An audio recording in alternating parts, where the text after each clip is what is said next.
Neno la Mungu lina nguvu kuu, lina uzima na halina kikomo.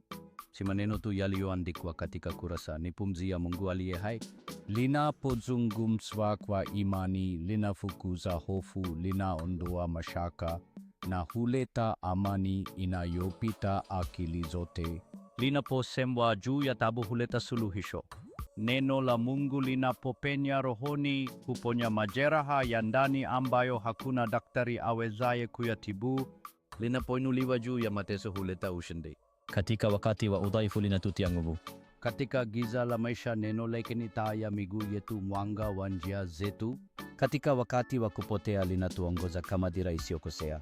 Hivyo basi kila neno analosema lina uzito wa milele.